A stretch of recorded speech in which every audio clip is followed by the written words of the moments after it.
Vamos agora para a palestra Cidade à Venda. Vem para a mesa o arquiteto Lino Pérez, arquiteto, professor aposentado da UFSC, mestre em arquitetura, doutor em urbanismo pela UNAM, no México, trabalha diretamente junto aos movimentos sociais e comunidades vulneráveis em Florianópolis.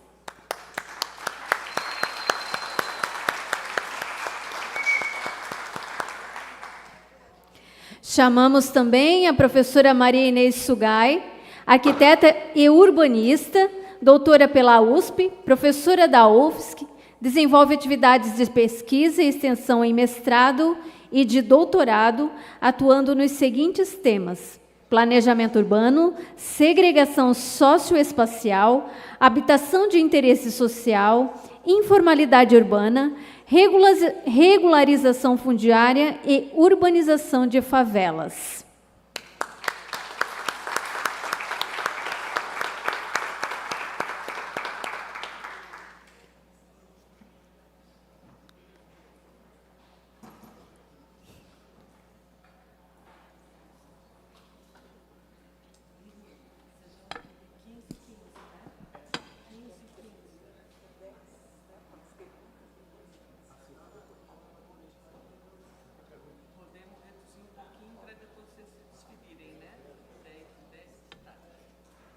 A exposição, então, será 10 minutos para cada palestrante.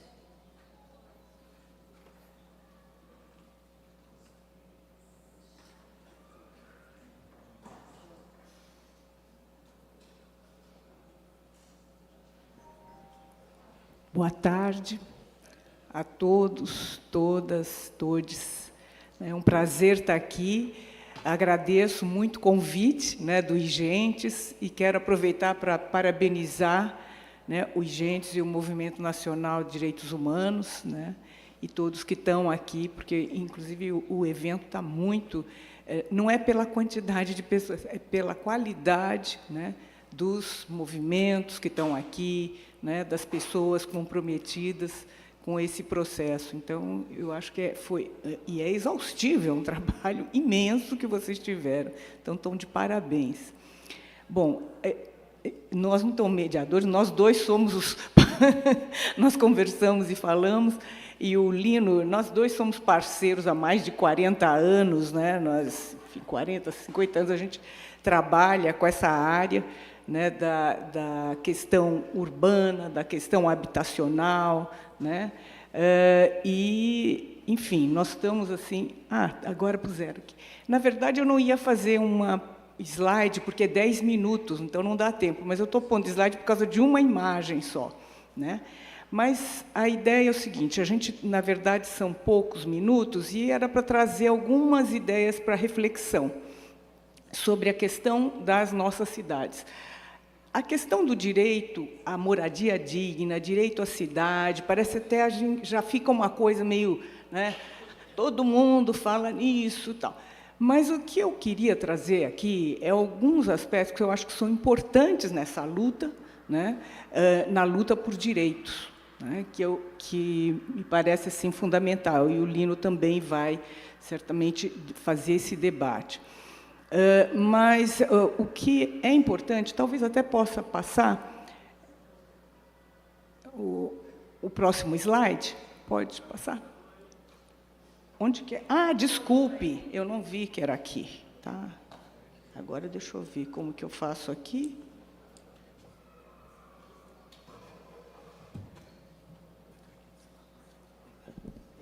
Eu acho que eu também vou ficar para cá. Eu acho que eu vou ficar para cá. Mas só que me diga aqui como que eu faço aqui para fazer. Aqui.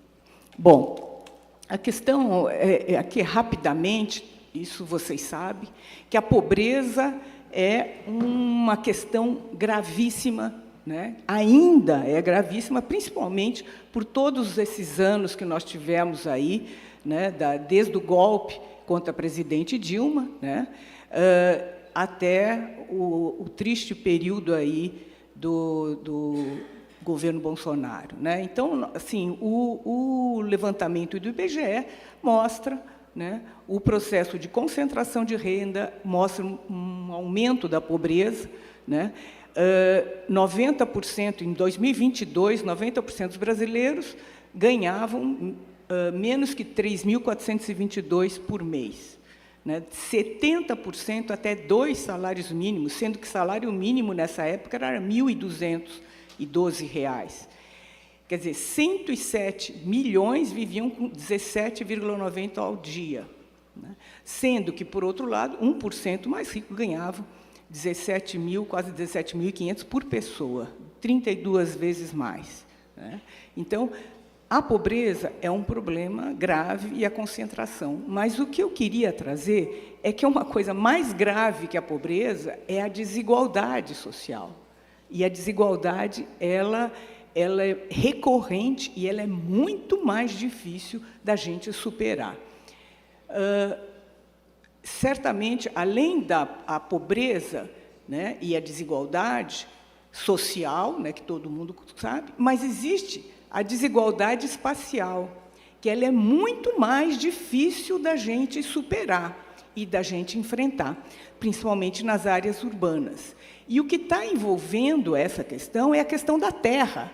A questão da terra urbana, a terra, né, o movimento saudando, inclusive, o pessoal do movimentos do Sem Terra, a questão da terra é, como diz a Hermínia Maricato, é o nó da sociedade brasileira, né? E, no caso das cidades, a grande disputa, né, é pela terra urbanizada, né? Deixa eu ver aqui.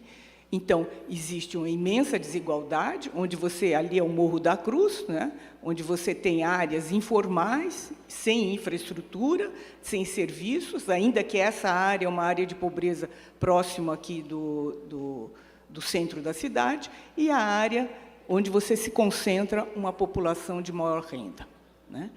Mas o que eu queria mostrar, deformou um pouco, mas tudo bem, o que eu queria mostrar é um processo que é resultante da desigualdade.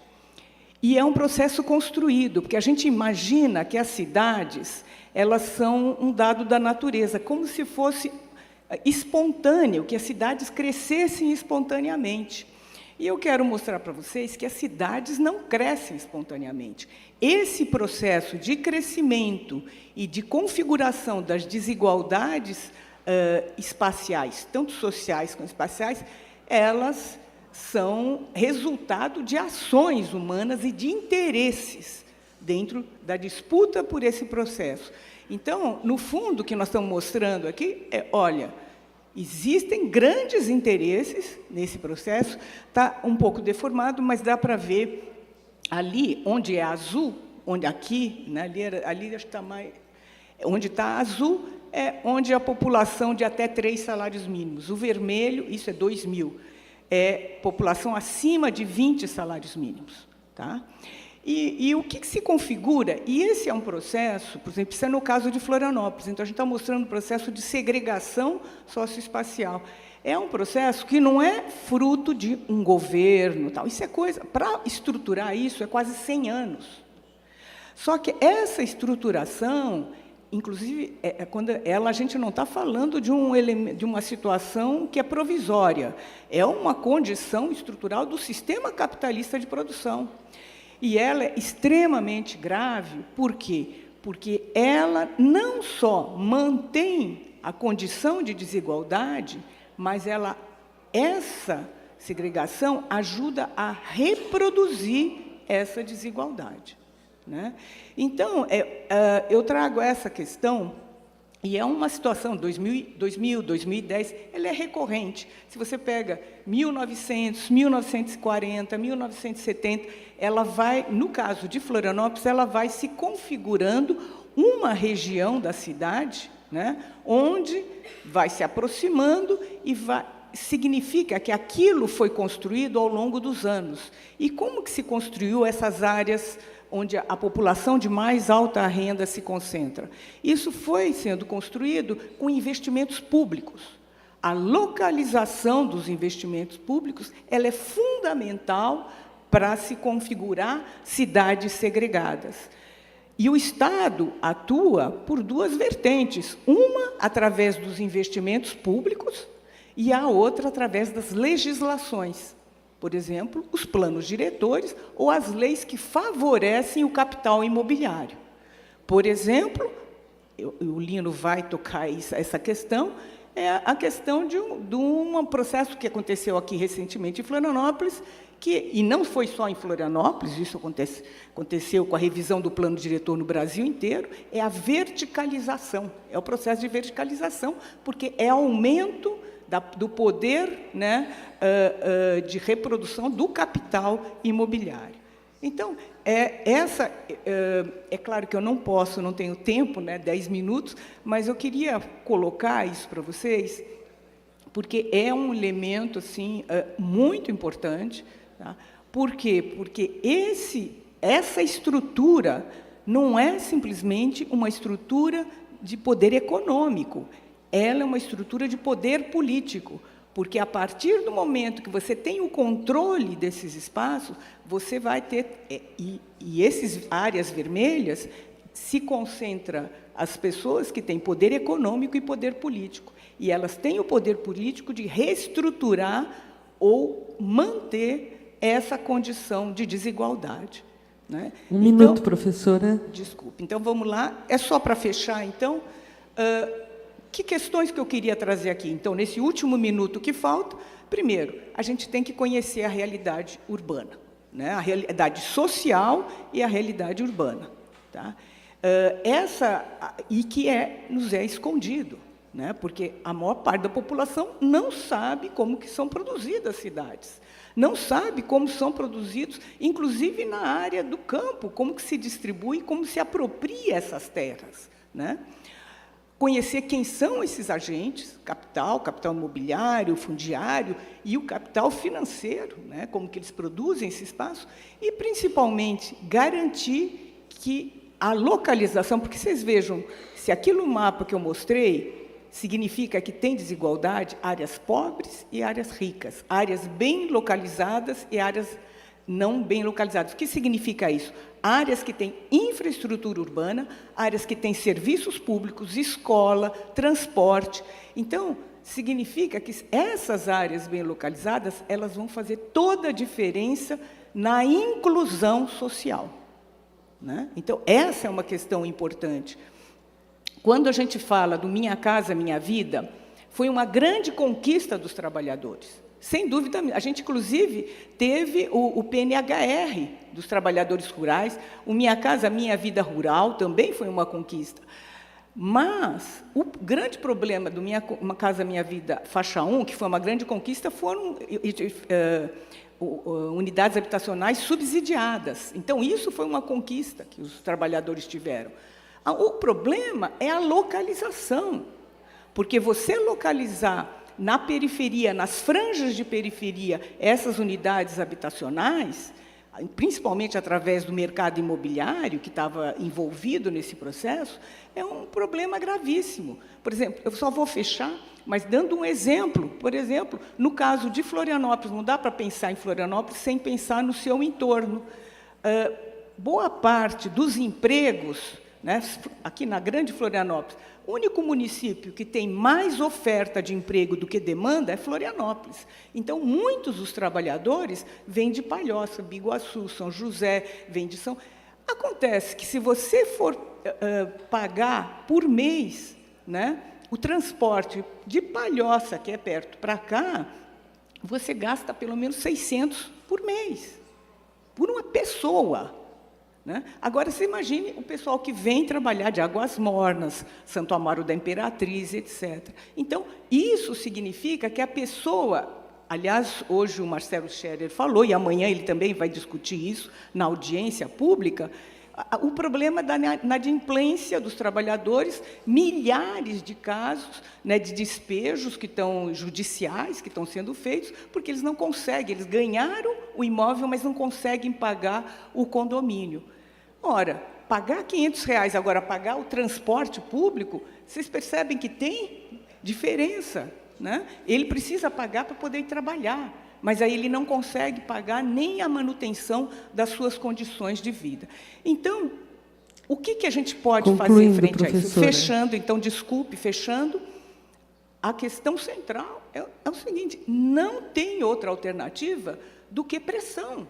Não existe outra possibilidade de fazer um enfrentamento, porque essas questões que eu estou falando são questões estruturais do sistema capitalista de produção. Então, a única forma de você poder alterar essas condições é poder organizar trabalhadores e poder fazer os enfrentamentos para manter direitos já conquistados, né, e para poder fazer a luta por novos direitos que são necessários. Muito obrigada.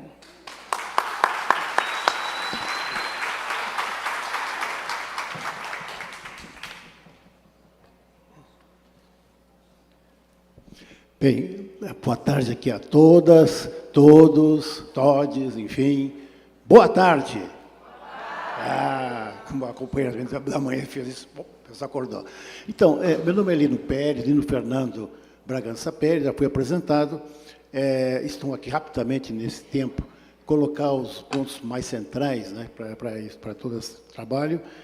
Quero dizer que nós lançamos esse livro aqui, que é o livro da crítica à política habitacional, porque aqui dentro, no capítulo, no primeiro artigo que está aqui dentro, faço um apanhado das políticas habitacionais ao longo do tempo, desde as épocas militares antes, e a minha tese de doutorado vai até 92, depois, quando cai o Collor, depois eu venho até aqui, a avaliação até aqui. Então, tem a política habitacional, passando para o governo dos 3 Lulas, vamos dizer, né? Então, aqui me apoio um pouco nesse trabalho, e depois tem, além disso, nós escrevemos, né, Marinês, agora no livro, aqui que está, que é Cidade em Disputa, e aqui a gente faz uma avaliação também dos 20 anos do Estatuto da Cidade, se não foi, é uma revisão ou oportunismo. Eu coordenei um livro também de 20 anos, mais de 50 artigos, fazendo uma avaliação do Estatuto da Cidade, essa participação que a gente tanto luta, se não virou um participacionismo, que as classes dominantes se apropriaram já da participação. Eu queria colocar isso agora, como ponto da guerra hegemônica, de Gramsci. Então, eu queria colocar aqui, me ater um pouco mais do caso de Florianópolis, em particular, como capital, que para mim é uma das cidades mais segregadas do país, proporcionalmente à população, que mostra, mais ou menos, retrata como é que acontece no país hoje. Aqui está se realizando a reforma da PEC 32 às avessas. Eu estou levando essa estratégia há algum tempo, ok? Nós barramos no Congresso Nacional a PEC 32, mas aqui está se realizando, eles estão aplicando o desmonte do Estado nesse atual do Topázio. Começa com o César Souza Jean, e agora nós estamos no ponto extremo, que é a entrega definitiva para a burguesia, que ela mostrou a sua cara. Ela não está mais mediada com as oligarquias anteriores até então, desde os Ramos em vindo, né? A mim, etc. Agora a burguesia mostrou a sua face. O atual prefeito é um empresário. Então eu queria colocar, me ater mais nesse ponto do governo César Souza, principalmente o Jean, que eu chamo de dar um giro ultraliberal. Foi a primeira vez. Ou seja, a burguesia descartada. Eu era vereador até então, eu não acreditei quando os caras colocaram a primeira reforma administrativa do Jean, em 2017, para fazer o seguinte, abrindo as portas do Estado, da Prefeitura, para os empresários, que vem do projeto 2030, depois a Floripa Amanhã, depois vinha agora o Floripa Sustentável, que é a burguesia fazendo seu projeto, há tempo pautando essa cidade, e agora eles entraram na Prefeitura, e através do GEN, a primeira reforma administrativa de 2017, 2020 depois, e 2021, quando ele desmonta a CONCAP, tenta desmontar a CONCAP, terceirização, desmonta a parte do Código de Obras, coloca o Destrava Floripa, que o que é Destrava Floripa? Você desburocratiza, entre aspas, para eles, qualquer tipo de controle de projetos para a cidade, né? O cara faz uma autodeclaração. Esse autodeclara, não vou ter problema nenhum. Em último caso, ele é selecionado e entra na malha, mas, de modo geral, deixa o empresário colocar seu empreendimento. O que é parecido com a autodeclaração no campo, que agora o Supremo parece que estão barrando lá agora, ainda bem. Que se faz? A burguesia, ela mesma assume o Estado, bota o pé na porta, não tem controle dos órgãos de fiscalização e planejamento, e diz, eu banco isso sozinho, com o meu engenheiro arquiteto, eu banco esse projeto. Bom, é a mesma coisa que engenheiro agrônomo no campo. Disse, mas vai destruir uma parte da Mata Atlântica. Não, não vai destruir. Eu digo que não vai, autodeclaração. Então eu quero colocar uma peça que eu queria colocar aqui central para nós, porque nós temos, desde Jean, ele começa a abrir as portas para o desmonte do Estado, onde aqui em Florianópolis acabaram com o estudo de planejamento urbano, que foi uma referência, os Amin, na época, defendiam. Nós temos o desmonte da Floran, e os fiscais, hoje tem menos de 10% dos fiscais, que foi há 20 anos atrás, quando a população agora duplicou, certo? Então eu quero colocar que desta vez o Estado mostrou a sua cara a nu, não só na pandemia, mas agora o atual prefeito, ele não tem travas. Então eu queria colocar isso em primeiro lugar. Tá? Então esse eu chamo o ultraliberal num artigo que eu também fiz, brincando com cidade à venda, entre aspas. Certo? Uma vez o movimento social de cidade à venda, foram todos presos. Quando cidade, não, aqui não está sendo à venda, está à venda sim. Bom, então, primeiro ponto, eu quero colocar isso, que a atual prefeitura, a burguesia local, ela comprou imprensa 8 milhões por cada veículo, para calar a boca. Em primeiro lugar. Ele não tem onde, aqui em Florianópolis, em todo o estado, de fazer protesto. Não tem como uma mídia alternativa. Então, eles bloquearam. Então, tem uma espécie de controle hegemônico da atual burguesia que juntou imobiliário, comercial, e agora entrou o circuito da informática também, o prefeito atual ligado à informática, certo? Isso é no estado inteiro. Então, hoje a burguesia ela juntou. O fascismo é uma face mais avançada e já ele mostra a cara de vez, mas é uma face do capitalismo. Então, eu queria colocar isso. Desse ponto central, eu quero colocar minha tese rapidamente, quando eu faço análise do giro ultraliberal, que agora eles não têm nenhum compromisso com qualquer direito. Porque até então a burguesia mediava com os setores burocráticos dentro do Estado.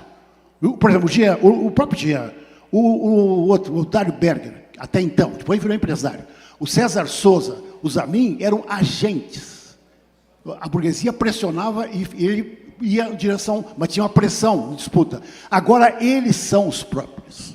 Ok? Então, não tem nenhuma vergonha disso. Então, nós temos a ANU. Bom, então, o que faz a partir daí o movimento social? Aí, como a Marnês falou, na minha tese, naquela época, que eu chamava políticas do modo de acumulação do capital, e todo o processo político no Brasil, eu dizia que a ponta do iceberg é o Monte Cristo.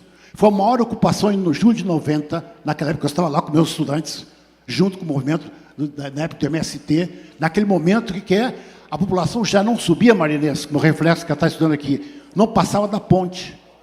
E o pessoal daqui era expulso por obras para o lado de lá. Então o pessoal embolava do lado de lá e não entrava na ponte. Bom, agora está pior. Veio o caso do Amarildo, que eu acompanhei esse movimento, que entrou na ilha e pegou a parte mais... É uma área da União. E a SPU, na época, não enfrentou. Aquilo é 90% terras da União. E a mídia que falou? Não, isso é terra privada, isso é do Paludo. E todo mundo, os caras ficaram calados, de uma forma covarde, eu quero dizer aqui. Aquilo é terra da União, no Mar de Ratones, que é um filé mignon do setor imobiliário norte. Certo? Por quê? Porque eles controlaram a imprensa e passaram a dizer a mentira, a verdade. Certo? Então, e esse marido foram expulsos daqui, tentaram ir para o Rio Vermelho, foram expulsos novamente, porque é uma terra da União, e aí os pessoal local, nativos, entre aspas, foram comprados para expulsar o marido daqui. Então, o que nós temos? Nós temos uma ilha que quer transformar isso como uma Mônaco. Ok? Então, como é que você faz uma cidade altamente segregada, periférica, como a Inês colocou, espoliada, explorada, periférica, segregada e espoliada. Porque ao mesmo tempo que desloca 4, 5 horas, ele vai perdendo energia. É como um mineiro, que o cara com 15 anos não dá para tratar, é imprestável. Então ele vai perdendo energia. Quando de 40, 50 anos já não é imprestável. É espoliado, como diz o Kovarik. Muito bem. Então qual é a saída? É o movimento na ação concreta.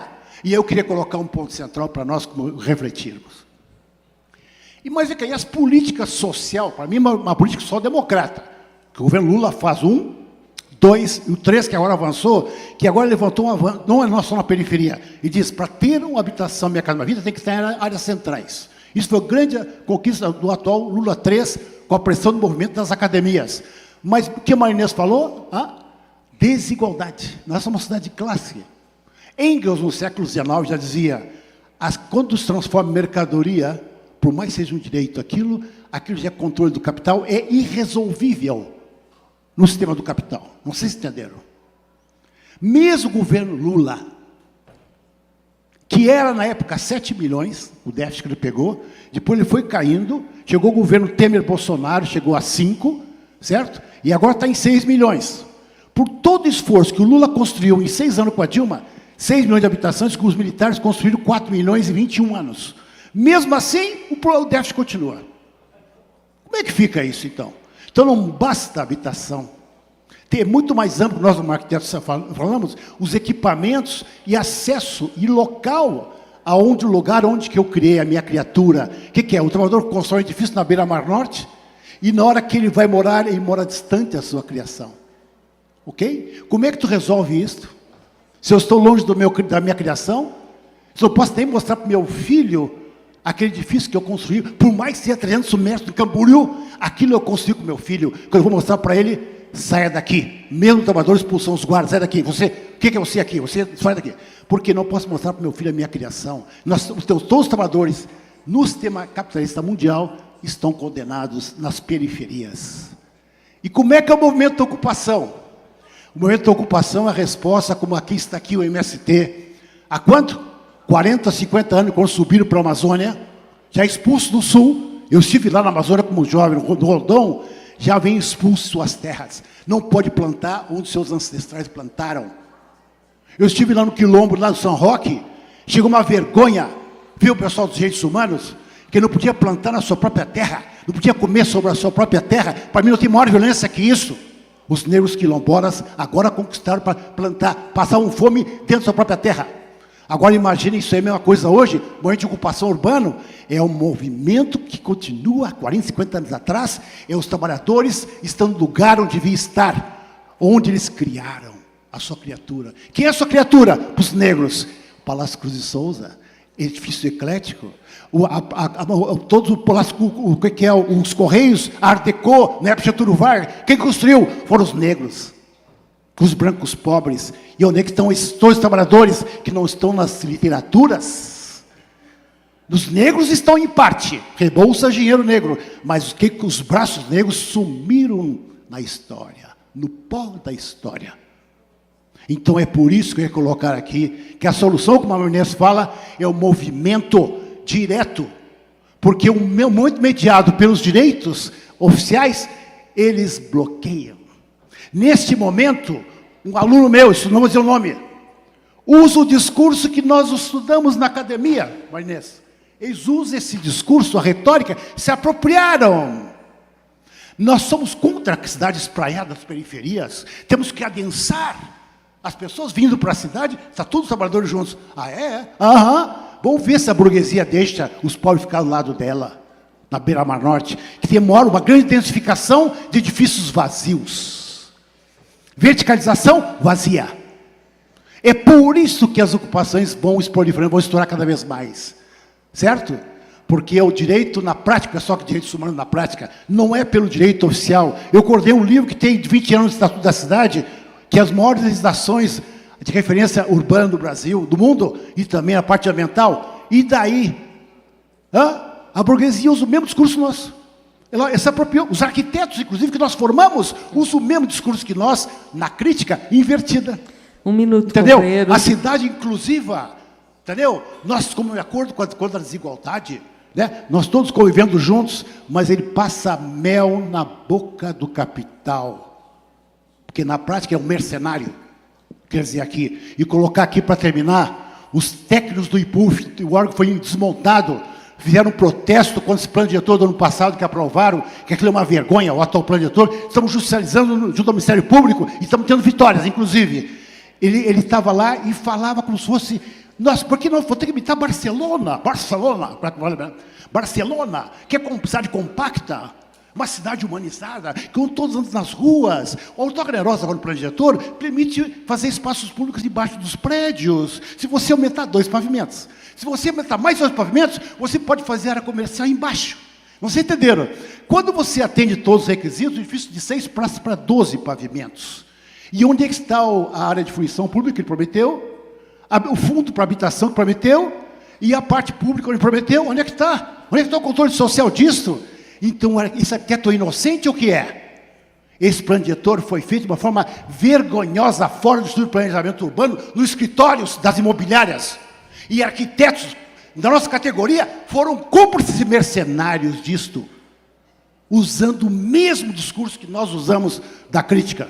Então, eu quero dizer, cuidado, porque daqui a pouco, viu, já tem a burguesia, já usa o discurso dos direitos humanos, como vocês, como a Erli fala. Então, isso que eu quero colocar aqui, que não tem saída, que tem que estar nas ruas. As ruas, para mim, é o que cura, que, aliás, às 5 da tarde vai ter um protesto, inclusive, certo? E os negros têm que também estar nas ruas, como estiveram agora no Dia da Consciência Negra, que lá eu estive lá. Mas a abertura da escola Antônio de Barros só foi abrir porque nós tentamos invadir aquele prédio lá, que é uma vergonha, porque a escola está fechada, onde abrigou as crianças negras dos morros. E agora nós vamos reabrir. Se o prefeito abrir a licitação não der, nós vamos ocupar o gabinete do prefeito. Então, eu quero dizer aqui é isso. Obrigado.